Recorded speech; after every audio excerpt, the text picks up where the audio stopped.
The most obsolete idea is go to school, get a job, work hard, save money, get out of debt, and invest for the long term in the stock market.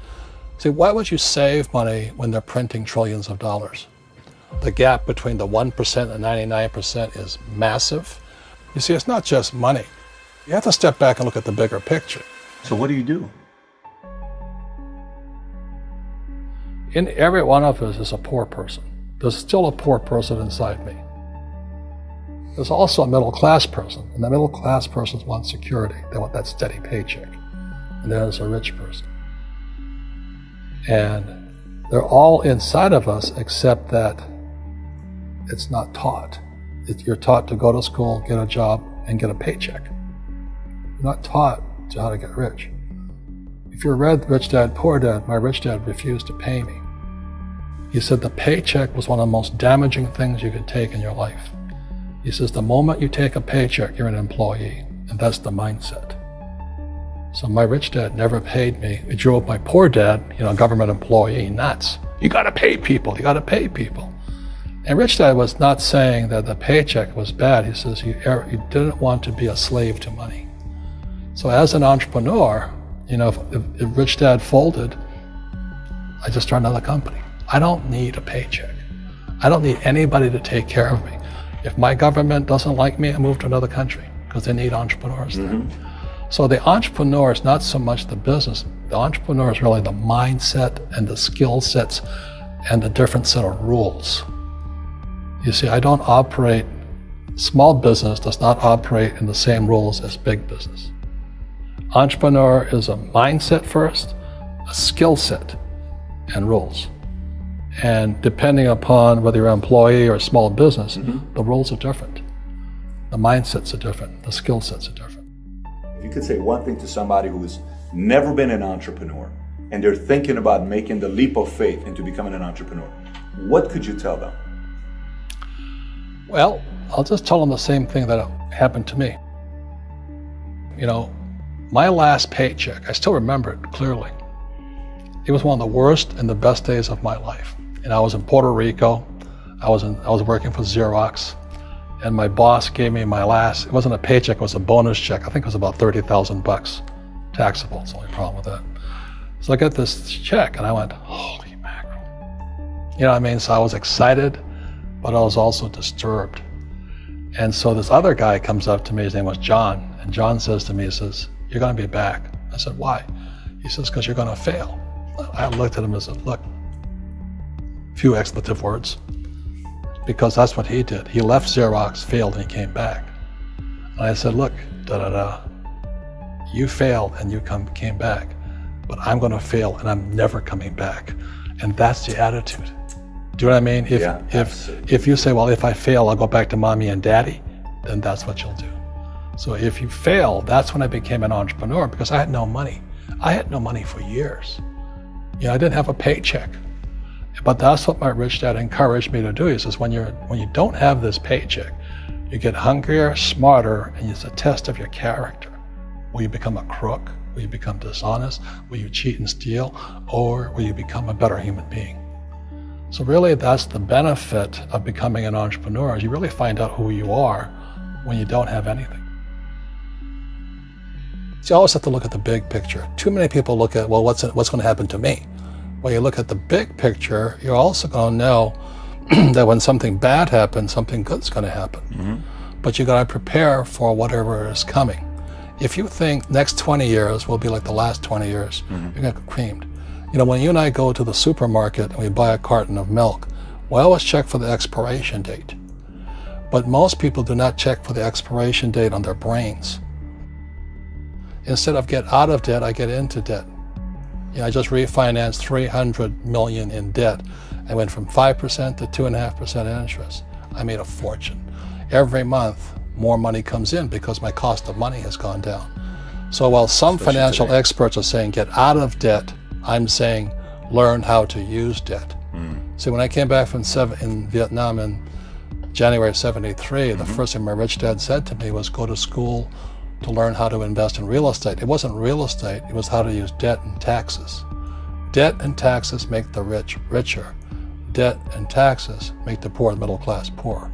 So all the rich guys who are doctors and lawyers or, those guys, they're getting creamed and they don't know why. Doctors are getting creamed. Oh yeah, they're making more money, but the take home is less. Sure. My doctor just yelled at me. He was happy. He says, "Oh, guess what? I finally made $1 million." And I said, "Yeah, this was just 3 weeks ago." And so I said, "Yeah, well, how much you pay in tax?" He says, $750,000 in taxes. So his net was about $400,000. That's not bad. But when I make $1 million, I keep $1 million.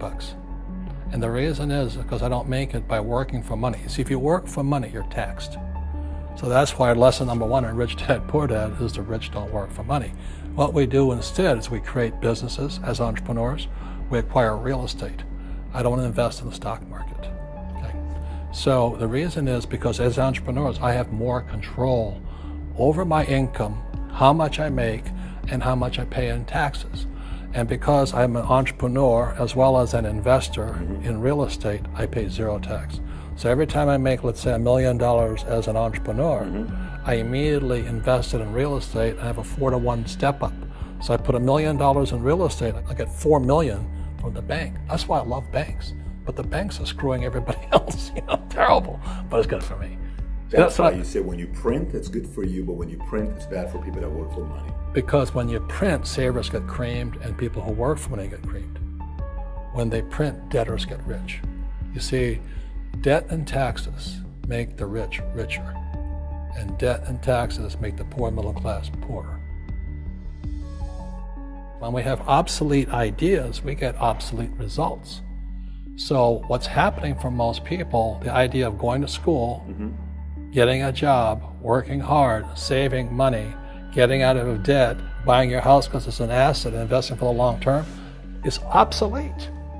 The world has changed. The world changed in 1971 when President Nixon took us off the gold standard and money became debt. What if we get rid of school? Then what would happen? Would it be better if we had no educational system at all? No, I'm saying education is more important before. It's just obsolete. There's Moore's Law which states information doubles every 18 months. In other words, everything's obsolete 18 months. So, and this is just a recent phenomenon. So when you come out of school, you're already obsolete.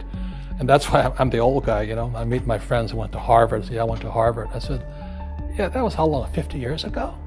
Today, the banks are charging you interest to save money. In other words, banks don't want your money because they printed too much of it. And that's why there's this bubbles in stocks and bubbles in real estate and all this. People are dumping the cash because, as I said in here, savers are losers and cash is trash. And yet people are, well, I want a high-paying job. Well, that's an obsolete idea. Get out of debt is an obsolete idea. You should learn how to get into debt, how to use debt to get rich, and they'll never teach you about taxes. The reason the 1% is way up here and the 99% are going this way is because when you print money, 2 things happen: inflation and taxes. It's crushing them. And any entrepreneur thinks, I'm just going to make money, I'm going to start a business and make a lot of money because of what we talk about. They really have got to smell the roses, man. That's not what the real entrepreneurs are doing. Most entrepreneurs, there's 28 million small business owners in America. 24 million are what are one-person entrepreneurs. They're called non-employee entrepreneurs. So and that's what happens is when people don't really understand what an entrepreneur does. So most big people are self-employed, but they're not really entrepreneurs. The self-employed pay the highest taxes of all, and nobody tells them that. Yeah, it's also called the entrepreneurial spirit, but what we were actually talking about was there's no such thing as a bad economy. There's external, you and I, we all have an external economy, but we also have an internal economy, and the willpower is to change our internal economy. So for me, I can see the good and I can see the bad. I don't really give a damn because I'm going to be rich anyway. But a poor person with a poor personal economy, all they're going to see is a bad economy because they don't know how to make money in any economy. And a middle class person, they have a middle class economy. What they want is a nice house and a steady paycheck and the job and the car. And so when you take their job away, to them, that's disaster. Well, since an entrepreneur doesn't have a job anyway, it's no big deal. So all I'm saying to people, and it's what Bucky Fuller taught me, is always two sides, you know what I mean? Unity is plural, at minimum two. So if you think the economy is bad, it's because your economy is bad. If you think that steady, employment is important, then you'll see an economy without jobs. Your economy versus the external economy. What you control versus what you can't control. I can control. Yeah, it's called an internal focus versus an external focus. So the real entrepreneur has an internal focus. That if they fall down, they say, "Oh, this is good, because I'm going to go up higher." The average person will fall down and say, "Oh, I'm going to take some Prozac," or somebody has a mistake. So, "Oh, the mistakes don't matter." Well, mistakes matter. It means you didn't know something. But a real entrepreneur, whether they fall down, they always can go up. They can stand back up and go higher. That no matter what happens to them, they get stronger and better and smarter and happier. But a person with a weak internal mindset is that they're so afraid of what happens, it generally happens. Like, people who are afraid of losing their jobs, they generally lose their jobs. You know what I mean? Yeah, so everything you can comes through you. Yeah, so the entrepreneur first job is to control inside here, not outside there. The moment you take that paycheck, you're an employee. You've got to be stronger than that. It's about inside control.